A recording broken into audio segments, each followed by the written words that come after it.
Chào tất cả các bạn đã quay trở lại với kênh Thanh Cooking.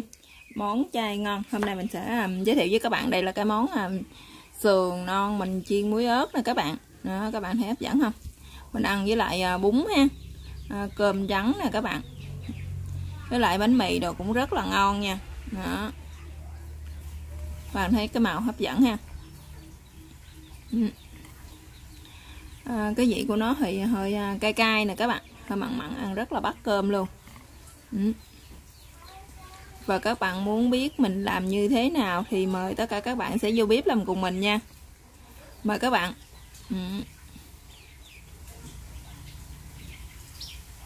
Các bạn, mình sẽ quay một vòng cho các bạn xem nha. Màu vàng rất là bắt luôn các bạn, ăn rất là ngon luôn.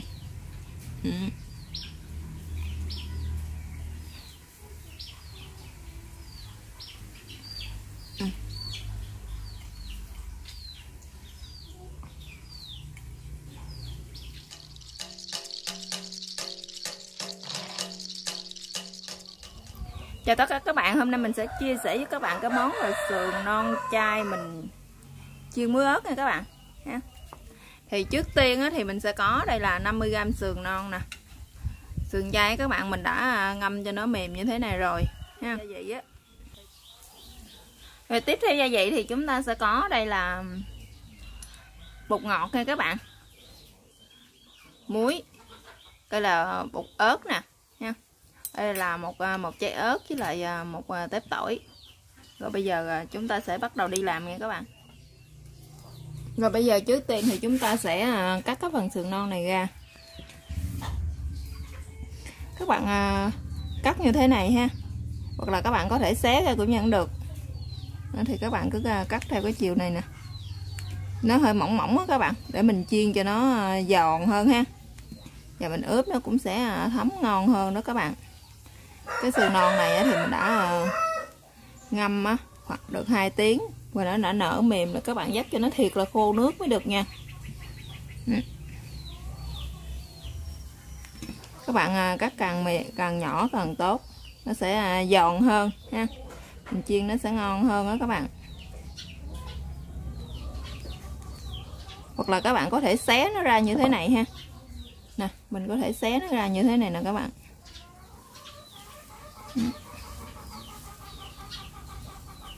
Các bạn xé những cái tảng lớn lớn như thế này nè.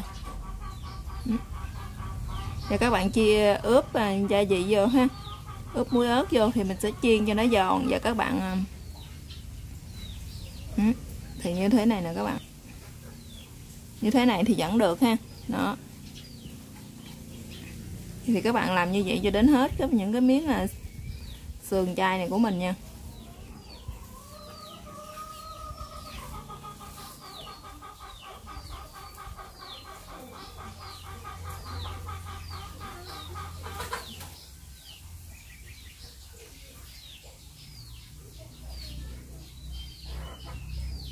Hoặc là các bạn có thể xé những cái miếng nguyên như thế này.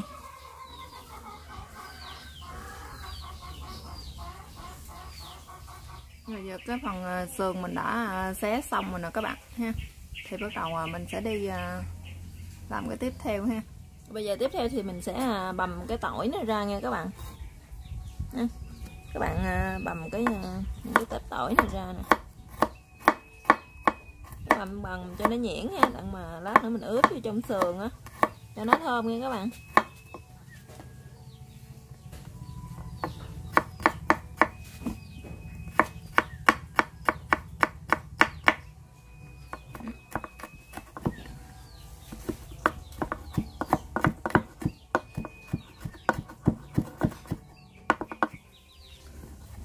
Rồi bây giờ tỏi thì mình đã bằm nhuyễn như thế này nè các bạn. Mình sẽ cho nó qua một bên ha. Ớt thì mình cũng sẽ tiếp theo thì ớt mình cũng sẽ cắt nó ra luôn các bạn. Các bạn cũng bằm nhuyễn nó ra luôn vậy ha. Hoặc là các bạn không bằm nó ra thì các bạn có thể đâm nó ra, đâm chung với tỏi đó các bạn.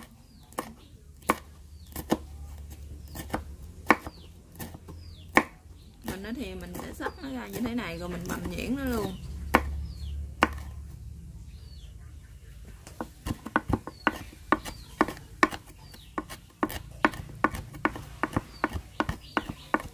giờ ớt thì mình cũng đã bằm xong luôn rồi nè các bạn. Bắt đầu giờ mình sẽ đi ướp với phần sườn của mình nha. Bây giờ tỏi ớt thì mình đã băm nhuyễn rồi, mình sẽ cho hết vào đây luôn các bạn, để mình ướp nó luôn cho nó thơm ha.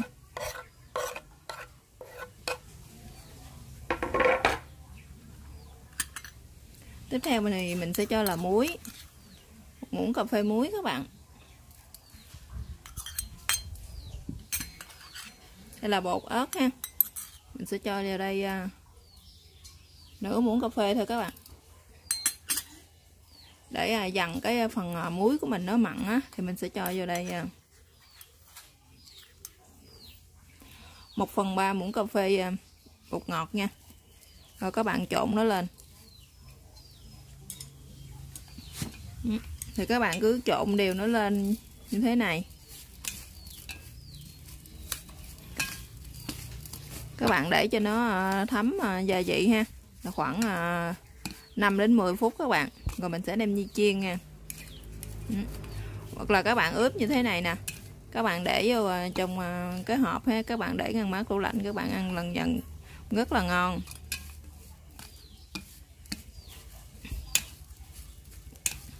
Các bạn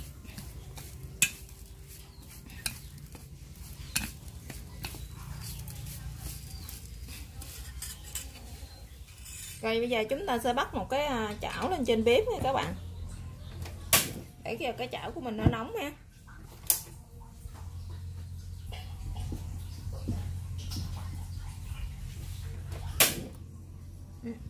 Các bạn để cho chảo của mình nó nóng thì các bạn sẽ cho dầu vô nha.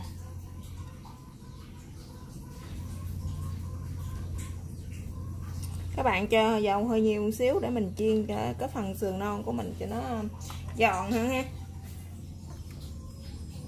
Bây giờ cái chảo dầu của mình nó đã nóng rồi nè các bạn. Các bạn thấy mình để chiếc đũa vô nó ấn tim lên ha. Bây giờ bắt đầu mình sẽ cho cái phần sườn của mình vô.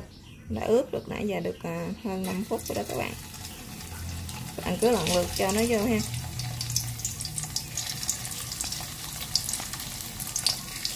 Lúc mà cái chảo dầu của mình nó chưa nóng thì các bạn để lửa cho thiệt lớn nha, để cho nó cái dầu của mình nó sẽ mau nóng ha.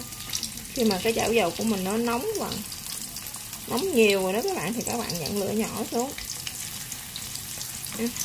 Để dầu của mình nó nóng quá thì cái phần sườn ngon này của mình nó sẽ dễ bị khét nha.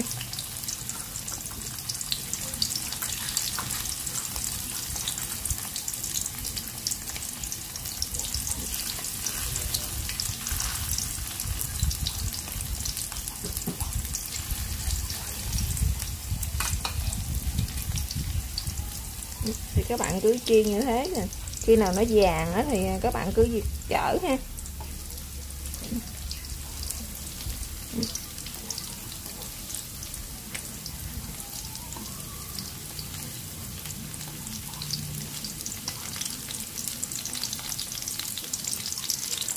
Thì các bạn cứ chở cho nó nè các bạn. Các bạn để lửa vừa vừa nha, đừng có để lửa quá nhỏ. Nếu mà các bạn để lửa nhỏ thì cái phần dầu của mình á, nó sẽ dễ rút vô trong cái phần sườn non của mình lắm. Các bạn để lửa hơi lớn á, thì mình chiên dầu á thì nó ít hao, mà là giờ nó sẽ không có thấm vô cái phần đồ ăn của mình nữa các bạn, ít có thấm vô cái phần đồ ăn của mình luôn. Các bạn chiên cho nó thiệt giòn á, thiệt vàng là nó thiệt giòn rồi các bạn.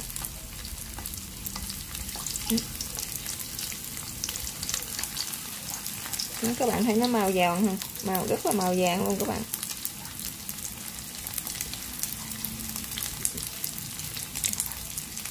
Các bạn chiên cái sườn của mình nó vàng như thế này là được rồi nè các bạn.